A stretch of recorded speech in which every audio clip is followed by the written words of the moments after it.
আবার তো একটা ফ্রড ভোট। আবার আপনি কিভাবে করে চারটে প্রশ্ন একটা স্টুপিড লোক এগুলি এই করতে পারে, মানে এই ধরনের ডিজাইন করতে পারে। বিএনপি সবকিছু মানবে বলে সাইন করে আবার পরবর্তীতে উল্টে গেল, এটাকে অনেকটাই মানে বোঝা যাচ্ছে যে পল্টি নেওয়া। মৌলিক পার্থক্য রয়ে গেছে বিএনপির সাথে জামাত ইসলামের। জামাত ইসলামের তাদের আদর্শিক বিষয়টা হচ্ছে, স্থানটা হচ্ছে যে তারা রাষ্ট্রে, জীবনে, সমাজে সকল স্তরে ইসলামিক মূল্যবোধকে প্রতিষ্ঠিত করতে চায়। এবং সেইখানে যেমন ধরুন উনি বললেন যে ইসলামিক ব্যাংকে সুদ নেওয়া হয় না, ভালো কথা, সুদ নেওয়া হয় না, কিন্তু যদি আইএমএফ এর যে টাকা আমরা নেই, ওয়ার্ল্ড ব্যাংকের যে টাকা নেই, বিভিন্ন বিদেশি ব্যাংক থেকে টাকা নেই, সেটা কোন এসে নেই, আমরা তো সুদ দেই, আমরা সুদ দেই। তো তো এইখানে এই যে জিনিসগুলি রিকনসাইল করা খুব কঠিন।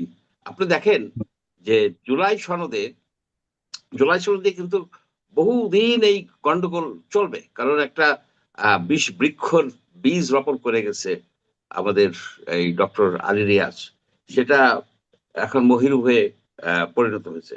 আপনি দেখেন যে জুলাই সনদে মানবাধিকারের কথা নাই, কিন্তু মানবাধিকারের কথা নাই, কিন্তু আমাদের যে কনস্টিটিউশনে মানবাধিকারের কথা আছে।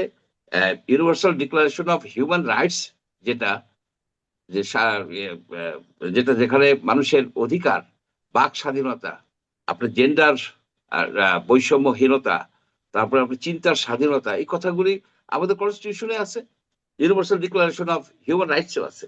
কিন্তু ইসলামিক আহ, দৃষ্টিভঙ্গিতে এই রাইটস গুলি কিন্তু তারা মানে না, সব রাইটস মানে না। যেমন ধরে নারী পুরুষ সমান, নারী পুরুষ সমান, নারীদেরও নেতৃত্ব দেবার ইকুয়াল রাইট আছে এই রাজনীতিতে বলেন, সবকিছুতেই। কিন্তু এইখানে ওনারা তো নারী নেতৃত্ব মানে না। ওনাদের যে এই শফিকুল ইসলাম সাহেব, আমি নিজে দেখেছি যে একজন দি হিন্দুর এক ইন্টারভিউয়ার, সাংবাদিক তাকে জিজ্ঞেস করছে যে কোনোদিন কি আপনার এই একজন মহিলা আমির হতে পারবে? নো, লোক সে কোনোদিন হতে পারবে না, এটা আমাদের ধর্ম অ্যালাউ করে না। তো সেটা দেখেন, universal declaration of human rights, সেটার সাথে আমাদের সংবিধানের সাথে অনেকটা সাংঘর্ষিক, অনেকটা সাংঘর্ষিক। এই বিষয়গুলি কিন্তু সহজে আপনার মিলবে না, সহজে আপনি এগুলিকে রিকনসাইল করতে পারবেন না। আহ, আহ, এই এই এই এই বিষয়টা আপনি দেখেন।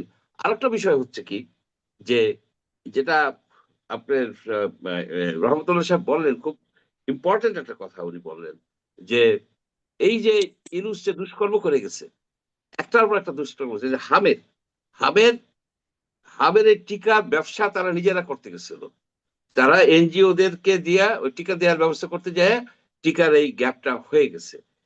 এটা কিন্তু জামাত ইসলামের পক্ষ থেকে কোনো বিচারের দাবিও করা হয়নি, এ বিষয়টা কথাই বলে নাই তারা। কেন? এটা তো আপনার 550 শিশু, আজকে পর্যন্ত 550 শিশু মারা গেছে, এটা একটা ন্যাশনাল ট্রাজেডি, একটা ন্যাশনাল ট্রাজেডি। এখানে ইউনূসের দোষ নাই? আছে তো, ইউনূস, তারপরে ওই ইউনূসের যে কি সহকর্মী নূরজাহান, একটা অথর্ব মহিলা, এই এই করছে। এখানে কিন্তু তারা ইউনূসকে তারা কখনোই ই করে না এই ইসের। সেই জন্য যে বিষয়গুলো আমি দেখি যে এটা নিয়ে বিশাল একটা দ্বন্দ্বের সৃষ্টি হয়েছে। যে বিষয়টা বলা হয় যে গণভোট, হা ভোট, হা ভোট তো একটা ফ্রড ভোট। হা ভোটে আপনি কিভাবে করে চারটে প্রশ্ন একটা স্টুপিড লোক এগুলি এই করতে পারে, মানে এই ধরনের ডিজাইন করতে পারে।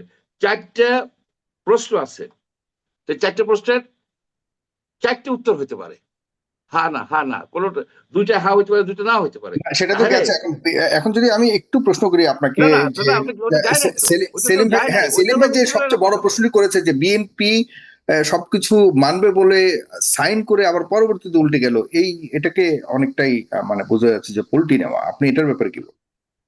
আমি বলি যে ডক্টর ইউনূস এবং তাদের সাথে আহ, আহ, তাদের ইউনূসের সহকর্মী, যারা সহযোগী সহযোগী এবং সহকর্মী মিলা এমন একটা পরিস্থিতির সৃষ্টি করছিল যে ইলেকশন তারা দিত না। ইলেকশন না দিলে আপনি কি করবেন? ইলেকশন যদি ধরেন সেই সময় আওয়ামী লীগ নাই, জাতীয় পার্টি বিলীন হয়ে গেছে, সেক্ষেত্রে যদি জামাতে ইসলামী ইলেকশনে না আসে তাহলে তো সে আমি ডামি নির্বাচন হয়ে যায়। সুতরাং সেখানে একটা নাজুক পরিস্থিতির সৃষ্টি হয়েছিল, এমন একটা পরিস্থিতির সৃষ্টি হয়েছিল যে বিএনপির একেবারে গ্রেটার ইন্টারেস্টে, জাতির ইন্টারেস্টে একটা নির্বাচন দরকার, সে নির্বাচনে করার জন্য যা যা করা দরকার তো তাই তারা করছে। এখানে আরেকটা বিষয় হচ্ছে যে আদেশটা দিছে এই আপনার ওই সংবিধান সংস্কার পরিষদ, যে আদেশটা দেওয়া হয়েছে, তো আদেশটা তো ছিল মানে আইনগতভাবে ভুল ছিল। আর এরা একটা জিনিস বলে যে আপনার ওই গণভোট হচ্ছে সর্বোচ্চ আইন, জনগণের অভিপ্রায়, কিন্তু সেটা না। গণভোট আপনি দেখেন এই নিয়ে ফোর্থ গণভোট, আগে 3টে গণভোট হয়েছে, এরশাদের আমলে 83-তে একটা গণভোট হয়েছে, সেখানে প্রায় 70-80% লোকের উপস্থিতি দেখাইছে এবং সেখানে অনেক লোকে ভোট দিছে, হা ভোট দিছে দেওয়ার পরে ওইটার উপরে ভিত্তি করে সেভেন্থ আপনার অ্যামেন্ডমেন্ট করছে। তো কোর্ট তো সেই সেভেন্থ অ্যামেন্ডমেন্ট গণভোট সব বাতিল করে দিছে, নাই তো। ওটা থাকলে তো এর সাথে এখনো এর সাথে দলই পাওয়ারে থাকতো ওই গণভোটের উপর ভিত্তি করে। এগুলি বিষয়টা হচ্ছে যে মূল কথাটাই হচ্ছে যে আমাদের গণতান্ত্রিক প্রক্রিয়া আমরা আগাই গেছি।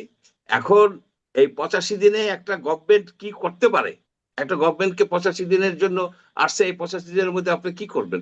আপনি 18 বছর ছিল দুর্নীতি, অপশাসন, না হোক গত 10 বছর তো সিরিয়াস অপশাসন ছিল, 2 বছর 1.5 বছর।